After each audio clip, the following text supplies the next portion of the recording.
Olá, meus amores, sejam todos muito bem-vindos. Está no ar mais um Rodrigo Show. O programa hoje começa um pouco diferente. Não temos a nossa abertura musical, porque hoje é um programa especial. Um programa que eu costumo fazer de 4 em 4 anos, um bate-bola especial sobre política e também sobre eleições. Vamos fazer o nosso bate-bola com as perguntas que vocês deixaram lá na caixinha do Instagram com o tema Política e Eleições 2022. Eu não quis fazer a abertura musical porque eu acho que política é um assunto sério, em especial no nosso país, é um assunto que está muito delicado e pedindo socorro. Na atual situação política do nosso país, não há motivo para entrar no programa cantando e dançando. Então, hoje, excepcionalmente hoje, não tivemos a nossa abertura musical. Tá? Então, eu vou responder as perguntas para vocês, vamos falar sobre os principais candidatos à presidência da República e temos também o lançamento do meu livro, o Almanac, o Diário de Rodrigo Apresentador. Então, roda a nossa vinheta porque o Rodrigo Show está no ar.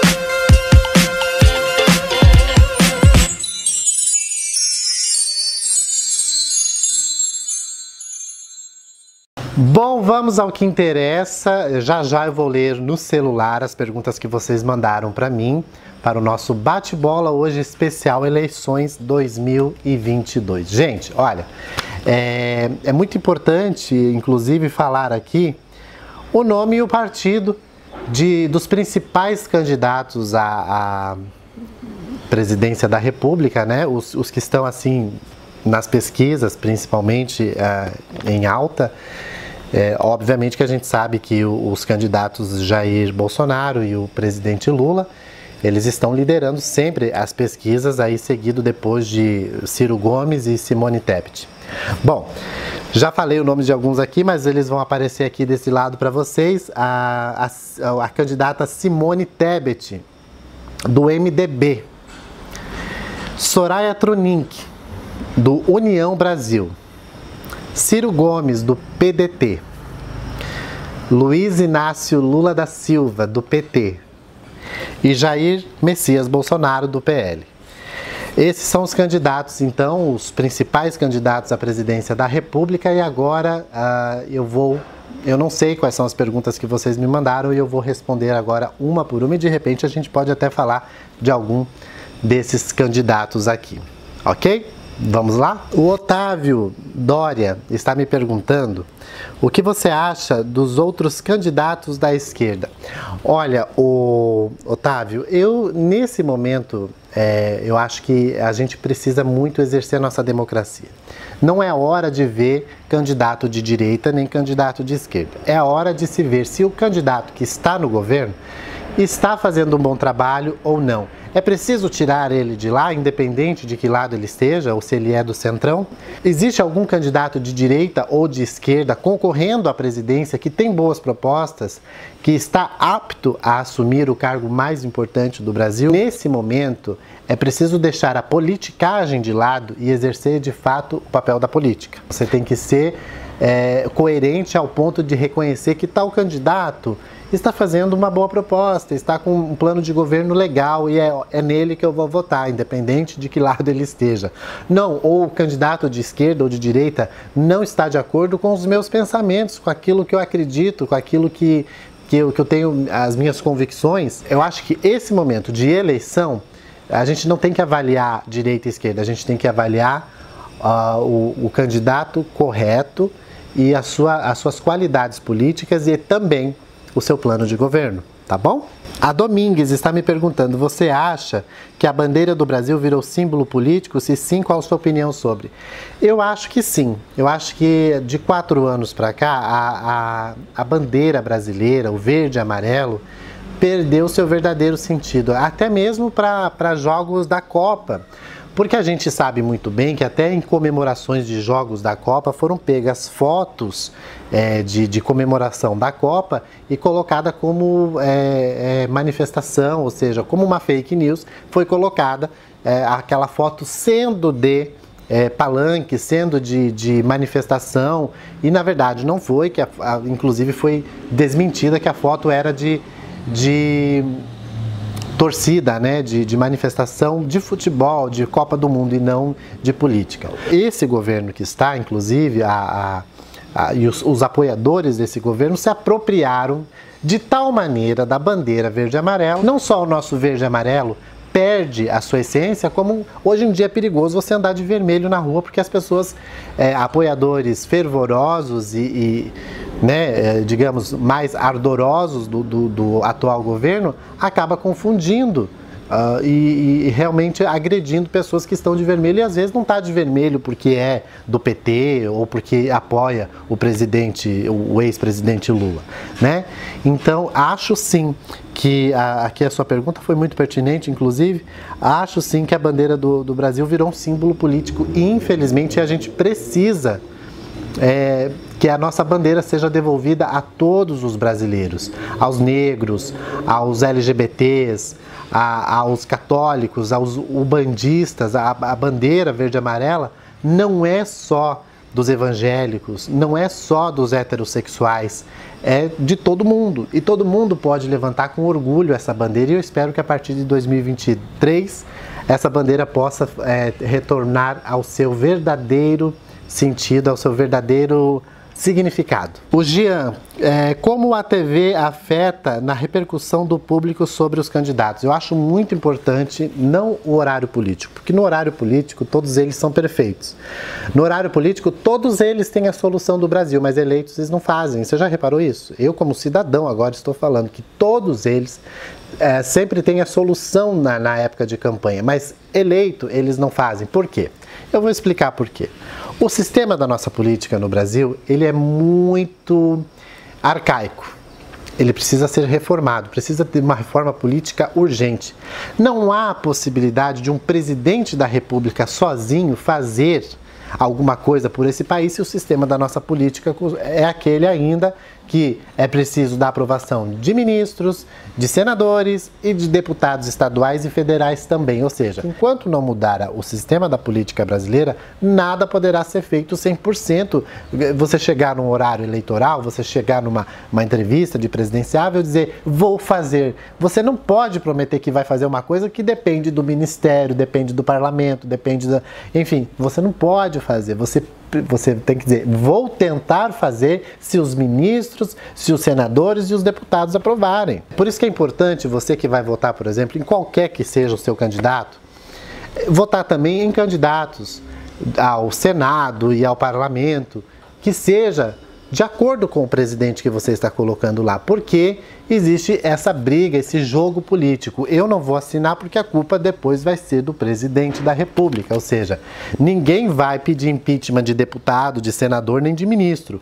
Quando algo que você quer que aconteça no Brasil, ou algo que o presidente prometeu e não cumpriu porque eles não assinaram, você não vai para a rua pedir o impeachment do Senado nem do Ministério. Você vai pedir o impeachment do presidente, ou seja, obviamente que o presidente ele tem um poder sobre tudo. Vai muito da administração do presidente e do pulso firme do presidente. E nós já tivemos governo com pulso firme e que fez, sim, muita coisa por esse país. Agora, se você coloca lá um presidente despreparado, aí sim o Senado, o Ministério e o Parlamento vão galopar em cima dele e óbvio que ele não vai fazer absolutamente nada e o país vai afundar. Então, antes de qualquer coisa, é preciso mudar o sistema da nossa política para que o presidente possa fazer alguma coisa. Mas a sua pergunta foi sobre a televisão. Acho sim importante a televisão, principalmente os debates. Eu estava assistindo o debate na Band e achei muito legal, inclusive achei que a Soraya e a Simone Tebet cresceram muito no conceito de muitos brasileiros. Eu mesmo nem conhecia a Soraya, fiquei conhecendo ela ali no debate. A Simone Tebet eu já tinha visto ela na entrevista no Jornal Nacional, no entanto é preciso avaliar quem são os outros políticos que estão por trás e que vão apoiar essas pessoas, né?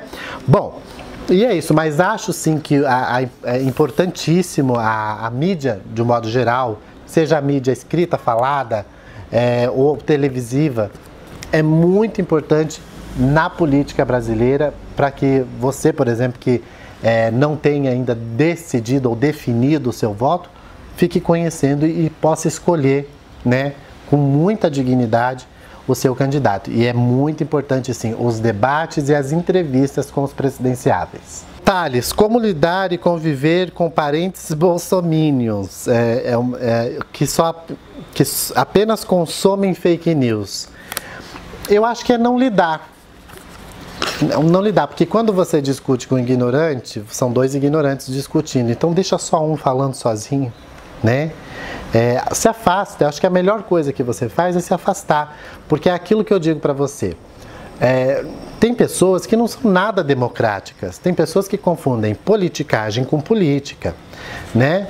E nós não estamos falando aqui do político, não estou falando aqui se eu gosto ou não gosto de tal pessoa, estou falando do que ele está fazendo pelo Brasil. Essa questão que você falou, inclusive da fake news, realmente é algo que é lamentável, né? É lamentável a gente ter que lidar com mentiras todos os dias, ou seja, ou pelo menos nos fins de semana, vem sempre aquele parente desavisado que começa a acreditar naquilo que foi dito em grupos de WhatsApp. Então, a melhor maneira não é lidando.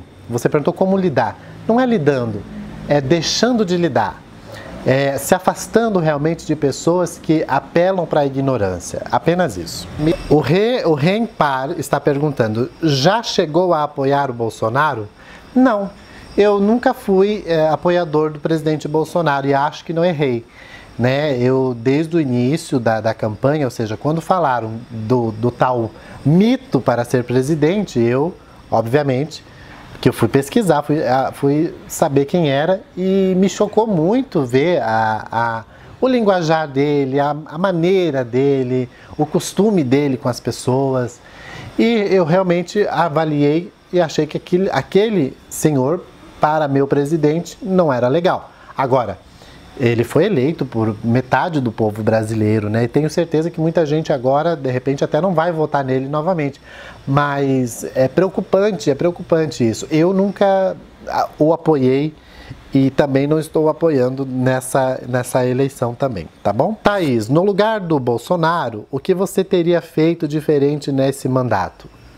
Bom, se eu fosse presidente da República, eu acho que o Bolsonaro ele teve a infelicidade, a falta de sorte de ser presidente no meio de uma pandemia, né?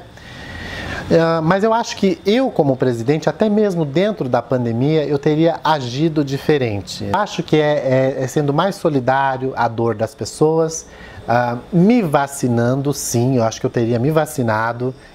Para dar exemplo, porque se eu sou o presidente da República, eu ocupo o cargo mais importante desse país, eu tenho que dar bons exemplos. Então eu teria me vacinado, eu teria agido diferente, eu teria incentivado as pessoas a ficarem em casa, teria colocado aulas, ajudado a que as aulas online chegassem a mais pessoas. Ou seja, é uma série de coisas que precisou ser feito durante a pandemia e não foi feito. Mesmo sem máscara em alguns lugares, nos períodos mais críticos da pandemia, e sem contar a ironia, o deboche dele com pacientes, imitando pacientes com Covid, ou seja, entubado.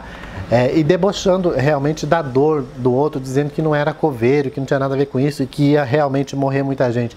Eu acho que um presidente da República não age assim. Então, se a gente fala de Bolsonaro, a gente fala de governo Bolsonaro, a gente fala, obviamente, de uma pandemia que foi a grande infelicidade do Bolsonaro, ter o seu primeiro mandato dentro de uma pandemia de quase 2 anos de pandemia. Mas ele poderia ter saído muito bem e ter se saído melhor e ter tirado de letra essa pandemia se ele tivesse a postura de um outro presidente, ou seja, se ele tivesse uma outra postura diferente da que ele teve. O Júnior Einstein está me perguntando, se estivesse frente a frente com o Bolsonaro, o que diria e perguntaria? Bom, as perguntas aqui hoje é só sobre Bolsonaro, né? Eu acho que as pessoas estão realmente mostrando a sua indignação aqui de uma maneira, enfim. Eu não sei o que eu diria a ele, eu não sei se eu perguntaria algo a ele e também não sei nem se gostaria de estar frente a frente com ele. Porque eu sou cidadão, eu sou brasileiro, eu amo o meu país. Você que me acompanha, você que me assiste, você sabe o quanto eu valorizo a cultura do nosso país, o quanto eu sou brasileiro, o quanto eu abraço o meu país e o quanto eu puxo o saco realmente do meu país.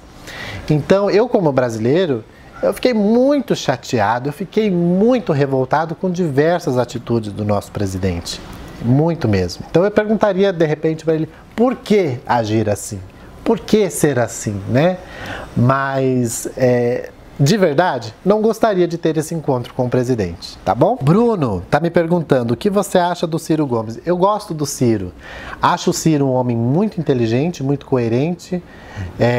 O plano de governo dele é bom, no entanto, eu acho que o Ciro deveria se posicionar. No segundo turno, ele precisa se posicionar, ele precisa, assim, apoiar ou o Bolsonaro ou o Lula, para que a gente conheça de fato o Ciro Gomes. Mas eu acho ele um cara legal, acho sim que ele seria um bom presidente da República, embora sabemos que ele não vai ganhar, né?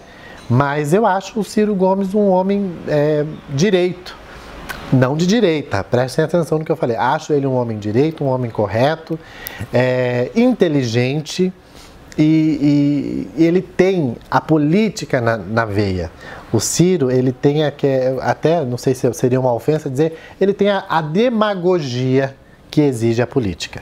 Então, eu gosto do Ciro e num segundo turno, de repente, dependendo quem fosse o candidato, eu até votaria no Ciro, viu? A Maju, você acha que o Lula tem chance de ganhar no primeiro turno? Não. Acho que não. No primeiro turno, não. O primeiro turno vai ficar muito dividido porque temos aí a Simone Tebet e temos também o Ciro Gomes levando boa parte dos votos, né? Sem contar os votos nulos e brancos. Aliás, gostaria muito de dar a minha opinião sobre voto nulo e branco. Não vote nulo, não vote branco. Vote em alguém. Isso ajuda muito a decidir o destino do país, né? Mas acho que não. O Lula não ganha no primeiro turno seria eleito no primeiro turno, isso não. Padre Guinho. Acho o Ciro bem preparado, mas ele não fala a língua do povo. Não, pelo contrário, eu acho que ele fala a língua do povo, sim. E gosto dele, acho ele bem-humorado, acho ele... você disse que ele não fala a língua do povo. Eu acho que sim, ele tem humor, ele brinca, ele fala sério quando tem que falar. Eu gosto, acho o Ciro um homem capacitado, sim. O Lucas, tem medo que o Bolsonaro possa se reeleger? Acho que esse não é um medo meu, é um medo de metade do Brasil que não votou nele, né? Eu acho que todas as pessoas que não votaram no Bolsonaro têm esse medo, sim, com certeza. Custódio está me perguntando, o que você acha dos chamados gays de direita ou gay com Bolsonaro? Bom, veja bem, esse é um direito democrático. Aí é que estamos exercendo de fato a democracia. Mas há de se entender também que quando você vê, por exemplo, um LGBT que apoia o presidente Lula, você vê piadas dos bolsonaristas dizendo tinha que ser de esquerda ou tinha que ser do Lula mesmo, né? Ou seja, isso é tão vergonhoso, isso é tão feio, porque se pode ter LGBT que apoia o Bolsonaro, isso é um direito de cada um, porque, mais uma vez, eu bato na tecla dizendo que é um direito democrático de cada pessoa. Não é porque eu não concordo com você que eu vou te obrigar a votar naquilo que eu acredito e acho que é certo. Entende? Então, assim, não interessa se é LGBT, se é mulher, que as pessoas falam muito das mulheres que apoiam o Bolsonaro. É um direito democrático de cada pessoa, entende? Se para você tá bom o governo Bolsonaro, se para você ele fala a sua língua e se você se sente respeitado por ele, boa sorte, siga em frente apoiando o seu candidato. Agora, é preciso respeitar também e não ficar fazendo piadas e achismos quando as pessoas se posicionam diferente. Eu acho que é só isso que é esse ponto crucial que as pessoas precisam entender. Joelma, que eu acredito que não seja a cantora Joelma mesmo, mas está me perguntando o que você acha da Simone Tebet. Eu gosto dela, acho ela uma mulher muito inteligente, boas propostas, um plano de governo bem legal também, mas enfim, a gente sabe que ela está lá embaixo nas pesquisas e também acho que há algumas ideologias dela muito cercada, ou seja, ela cerca apenas uma classe e fala só daquela classe. E a gente está cheio disso, a gente não quer mais isso, a gente não quer um governo lá que governe só para evangélicos, a gente não quer um governo lá que só para isso ou para aquilo, a gente quer lá um presidente ou uma presidente, né, uma presidenta que governe para todos, para o católico, para o evangélico, para o umbandista, para o ateu, para o LGBT, para o hétero, para o branco e para o preto. É esse o governo que eu quero lá e acho que esse é um governo que já tivemos em outras ocasiões, outros tempos no nosso país, né? Acho que o Bolsonaro tem grande chance de ganhar? Acho, não vou mentir. Eu acho sim que se ele... que agora, né, baixou o preço da gasolina, Auxílio Brasil de R$600 até o fim do ano, ou seja, pode ser que ele conquiste o coração das pessoas através daí e se ele se comportar bonitinho nos debates e nas entrevistas e não ficar acalorado, né, como ele costuma ficar, porque a gente conhece o temperamento do presidente, eu não estou aqui mentindo nem acusando ele de nada, a gente assiste, ele explode fácil, ele é uma pessoa impulsiva, ele agride verbalmente, facilmente as pessoas, os jornalistas, enfim. Mas se ele mudar essa postura e se mostrar uma boa pessoa nos debates e nas entrevistas, eu acho que ele pode, assim, mais uma vez, convencer as pessoas, né? Como convenceu lá em 2018. Jailton está me perguntando o que eu acho da terceira via. Bom, eu acho, desculpa, posso estar falando mais uma vez uma bobagem, mas acho arcaico e inoperante. Mais uma vez eu digo, é preciso mudar o sistema da nossa política brasileira. Esquece de bancada evangélica, a gente não precisa de igreja na política.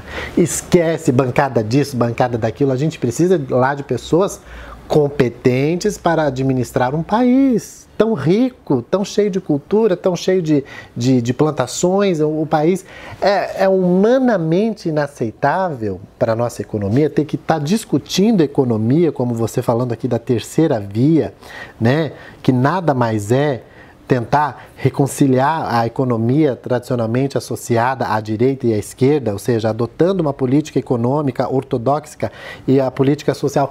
Ou seja, é humanamente inaceitável o país que mais produz alimento ser o país que ainda tem fome. Por isso que eu acho que nesse caso a Soraya Tronic, que fala de um imposto só e ainda ela faz assim com o dedinho, de falar de um imposto só, acho isso muito bacana. Eu acho que essa ideia da Soraya, os outros candidatos deveriam adotar para o seu plano de governo. E o eleito também fazer isso. Eu acho um absurdo, eu acho que não tem o menor cabimento, eu não consigo aceitar que o país onde mais se produz alimento, a economia esteja em baixa, ou seja, que ainda haja fome num país que mais produz alimento. Que o alimento esteja tão caro para chegar na mesa do consumidor, ou seja, do pobre, do povo brasileiro, do trabalhador que precisa comer todos os dias o arroz, o feijão, a sua proteína. O que tem a dizer sobre os insultos entre os políticos? Eu acho um absurdo eles aproveitar uma mídia do quilate da Globo, por exemplo, da Bandeirantes, o horário político que é dado a eles para falar sobre planos e eles ficarem atacando uns aos outros. Isso não é bonito, isso realmente não é legal. Mas presta atenção no próximo debate, em que ponto começa os desaforos, em que ponto do debate vai começar os ataques e quem é que começa atacando. Preste atenção, eu não preciso falar nada aqui. E eu ficaria aqui mais tempo falando com vocês sobre política, mas agora eu quero falar aqui desse super lançamento que é o Diário de Rodrigo Apresentador, 20 anos. Gente, tá tão lindo esse livro, esse almanaque, com 50 páginas de fotos que contam em imagens a minha história. Porque se eu fosse escrever tanta coisa boa que aconteceu na minha vida, talvez vocês até não iam nem acreditar. Por isso que eu tenho imagem de tudo, tenho foto de tudo. Aqui tem fotos de cenas inéditas do filme Quando a Luz se Apaga. Tem fotos minhas nos programas de televisão, de shows que eu fiz pelo Brasil. E sim, fotos do início, bem do início, quando eu comecei. As fotos eram até de rolo de filme. Eu tive que escanear fotos para pôr aqui nesse livro. Então, peça aí o seu, compre por apenas R$ 39,90 lá no Instagram, na lojinha, né? Programa Rodrigo Show, @Programa Rodrigo Show. Peça já o seu com a taxa do correio que dá entre R$ 8 e R$ 10. Custa bem baratinho e você vai estar levando para casa uma história linda, de muito sonho. E essa história que eu me orgulho muito de estar comemorando com vocês no próximo mês agora de outubro, em que de fato eu completo 20 anos. Olha, gente, tá lindo, capa contra capa. Lógico que eu não vou mostrar para vocês página por página, porque eu quero que vocês comprem e fiquem curiosos. Estão curiosos? Né? A pergunta que não quer calar, estão curiosos? Então pede aí já o seu, tá bom? É isso aí, gostaram do nosso programa? Eu adorei debater com vocês e dividir com vocês um pouco da minha opinião política, do meu posicionamento como cidadão, como eleitor que sou, né? Eu acho que nós todos temos o direito de expressar nossa indignação, o nosso sentimento nesse momento. E eu acho que esse é o momento, agora no mês que vem, em outubro, de fazer a diferença nas urnas. Então, eu agora, nesse mês de setembro, vou ficar afastado aqui do canal. Esse é o nosso programa de despedida, né, digamos assim. Se você sentir saudade de mim, você vai poder maratonar os vídeos antigos do canal, tá? Eu volto no dia 10 de outubro com a exibição do documentário O Diário de Rodrigo Apresentador, 20 anos. E olha, compre o livro, tá? Esse almanaque aqui tá lindo, de fotos, de memórias. São momentos inesquecíveis de toda a minha trajetória realmente, que eu quero dividir com vocês. Um beijo para vocês, votem com consciência, façam o papel de vocês de cidadão, de eleitor, porque eu acho que é nesse momento, de 4 em 4 anos, que a gente pode fazer a diferença, que a gente pode de fato exercer o nosso papel diante da sociedade. Uma boa sorte para mim, para vocês que estão me assistindo, e que façamos então uma eleição dentro da democracia brasileira e com muita consciência principalmente. Um beijo para vocês, fiquem com Deus e até outubro com a exibição do documentário O Diário de Rodrigo Apresentador, 20 anos. Um beijo e até lá. Tchau!